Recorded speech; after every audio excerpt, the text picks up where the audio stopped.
Alors justement, manager son manager pour nous et surtout pour Lara en fait qui transmet un peu ce message, c'est comprendre en fait le rôle qu'un sales a dans l'entreprise, le rôle qu'un manager va avoir dans l'entreprise et pourquoi est-ce qu'un manager, et comprendre qu'un manager en fait il a comme objectif de prévoir quels vont être les revenus pour l'entreprise, qu'il doit reporter à des gens qui sont encore au-dessus de lui, etc. Et de comprendre donc euh, les rôles que chacun a et de savoir que, OK, mon manager a besoin de ça, et donc si moi je lui apporte ça, lui, il va pouvoir apporter ça aux gens qui ont besoin d'autre chose au-dessus de lui. Et donc si on peut comprendre cette relation et pas seulement penser comme je pense qu'on peut penser très facilement que c'est quelqu'un qui est là pour nous embêter, mais juste pour nous pousser, et comprendre qu'il fait ça parce qu'il y a une raison derrière, ça peut nous permettre de créer une relation plus transparente et plus claire en fait avec notre manager.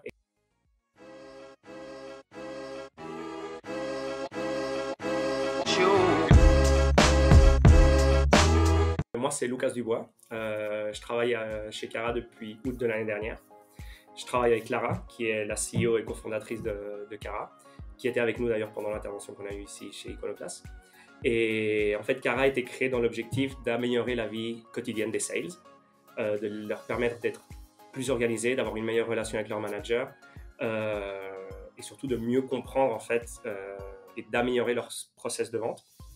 Et en fait, on cherche à faire ça en s'intégrant au CRM et en extrayant de la data et en permettant d'avoir une meilleure visualisation de tout ce qui se passe dans le CRM. Et nous, en fait, ce qu'on prône un peu aussi avec Cara, c'est le fait de la transparence et de permettre une meilleure communication, en fait, avec son manager, justement. Et donc, Lara parle beaucoup de ça parce qu'elle l'a vécu dans son expérience, dans ses expériences passées. Et elle essaie de transmettre ça aujourd'hui. On essaie d'implémenter ça aussi chez Cara en tant qu'équipe. Le fait de la transparence et de savoir où chacun veut aller et comment est-ce qu'on peut s'aider les uns aux autres. On pense que c'est essentiel pour pouvoir avancer.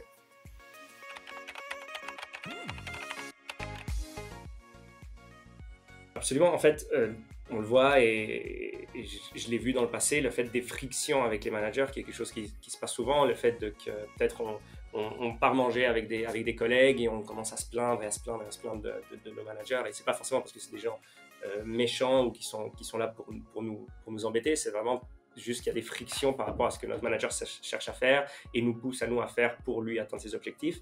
Et donc, si on peut créer une relation de transparence et de communication avec notre manager, justement, ça peut permettre d'avancer, en fait, d'avoir une cohésion avec lui et d'avancer ensemble vers un même objectif plutôt que d'essayer d'enlever cette friction. Et je l'ai vu dans les deux sens. J'ai vu des collègues en fait avec trop de friction avec leur manager qui amènent à des mauvais résultats forcément parce qu'au-delà d'atteindre peut-être ses objectifs ou non, on n'arrive pas à le faire parce qu'on n'est pas en accord avec notre manager. Mais si on arrive à créer cette relation, c'est pas forcément une recherche d'amitié, c'est juste une recherche de clarté et on sait ce que toi tu veux, on sait ce que moi je dois faire et on peut en parler avec de la transparence et on voit clairement le résultat et ça change.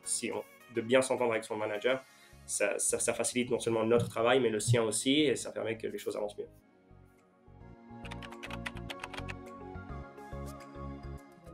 Alors, on a écrit un guide là-dessus, qui est sur LinkedIn et qu'on a partagé, qui est super cool, en fait, justement, dans lequel on prend cette approche et on parle de comment est-ce qu'on peut approcher cette question. Il y a plusieurs choses en fait. D'abord, c'est se poser la question justement, comme je disais tout à l'heure, de quel est l'objectif du manager, qu'est-ce qu'il cherche à faire, où est-ce que lui veut aller et comment est-ce que moi je peux aligner mes objectifs avec les siens, comment est-ce que je peux lui permettre de faciliter son travail derrière. Pas forcément en cherchant juste à ok, lui il doit faire ça donc moi il faut que je fasse ça, c'est simplement dire ok, mes objectifs c'est ça, ils ont été fixés de cette façon, lui ses objectifs il doit faire ça, il doit aller reporter tous les mois au board de directeur peut-être de l'entreprise par rapport aux résultats qu'on va générer en tant qu'équipe sales, et comment est-ce que moi je peux faciliter ce travail. Et par exemple ça passe par l'information qu'on rentre dans le CRM. Les managers vont toujours nous pousser à remplir notre CRM parce qu'ils utilisent cette information pour derrière faire des rapports et avoir de l'information pour pouvoir projeter les résultats.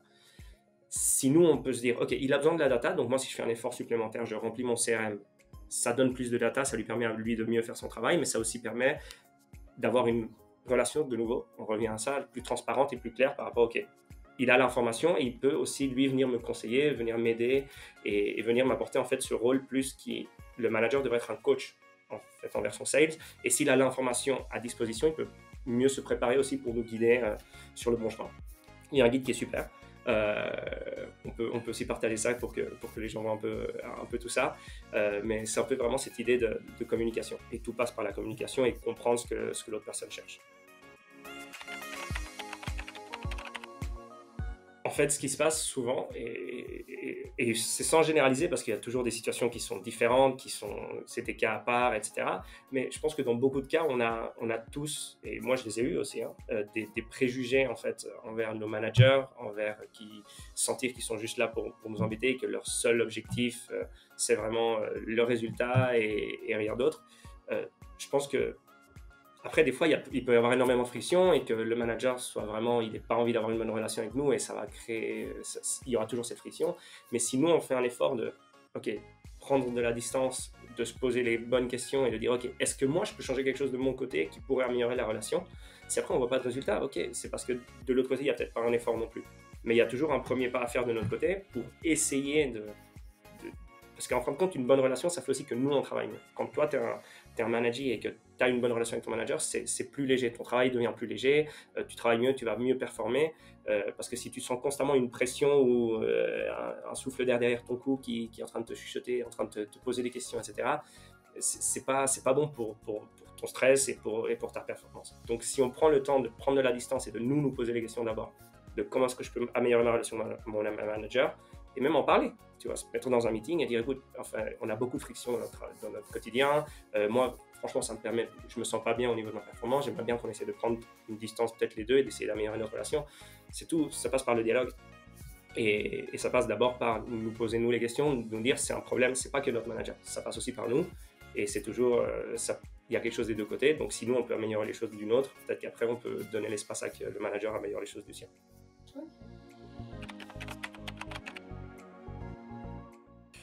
Alors, le livre, je vais parler parce qu'on parle de sales.